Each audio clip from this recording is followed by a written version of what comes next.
6:30. Right, let's start off by talking about the question of the day this morning. And the question we're asking is, do you believe the term state capture is being incorrectly used? Hashtag Morning Live, at Morning Live SABC. I suppose maybe you're asking, why are you asking that question and what does that mean? Well, if you were following the news yesterday, we saw the former president, Jacob Zuma, delivering a lecture on free education at the Walter Sisulu University's Nelson Mandela Drive site campus in Umtata. And he was addressing 500 students. It was particularly around the free education issue. But he began to sort of give a definition of what the state is. And he spoke about the state being made up of three different elements, talking about legislative, executive, and judiciary. And he is saying that from everything he's seeing, do you honestly believe that the state has been captured? And what is this state that's been captured? And he doesn't believe, and he's still affirming that he doesn't believe that there's anything called state capture. So he goes on, and I'll quote, saying that the three elements constitute the state. So let me ask the question, if that is the case, what is this thing called state capture? Does it mean these three arms have been captured? Is it true? He went on to ask. We have a commission that is sitting, investigating the state capture. Is the state captured?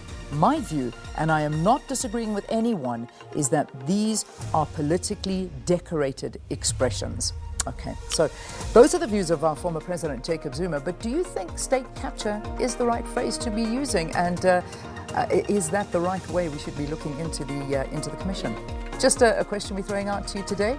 Please do write to us. Right now, let's shift our attention to the questions of the day and our stories, the big ones, I beg your pardon, the stories of the day.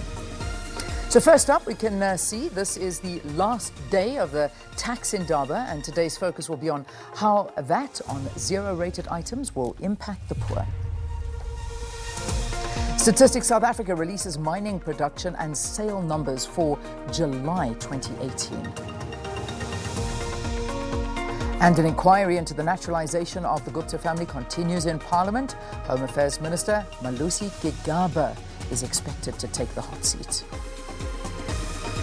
Let's talk trending topics now. Twitter yesterday, Jacob Zuma, that really is the reason that our former president was trending, very much so along the lines of our question of the day. The Guptas, they also trending, and this is on the back of the commission that's looking into the Portfolio Committee on Home Affairs. Its first day of testimony and its inquiry into the naturalization of the members of the Gupta family, and many stories coming out of this, and that's quite interesting. And then, of course, Apple event. I mean, this is always trending on a day like that. Last night was the unveiling of the latest Apple devices and some of the big things coming out of Apple. And I mean, people wait for this. They swear by this. Remember, we're dealing with a company now that's valued over $1 trillion. So there's so much riding on it. And all of I think they unveiled 3 new kind of phones and the watch. But the watch is something that is quite extraordinary. It can actually, it's been I'm not going to go into it. But what I can tell you is it's got something to do with your heart, and it can actually monitor. It's been approved by the Federal Health Association in America, and they're saying that it can detect, it's basically got an ECG in it, and it's been approved. So if you're having a heart attack or if there's irregular activity on your heart, it'll be able to tell. I mean, and that is revolutionary. I don't think any other device can do that. So Apple event, doesn't matter how, where and when, that will always trend. And so Apple was trending last night for the release of their new devices and the update of their iOS system that will be coming later this month. So those are the trending topics on Twitter, and let's keep on checking out what goes on today.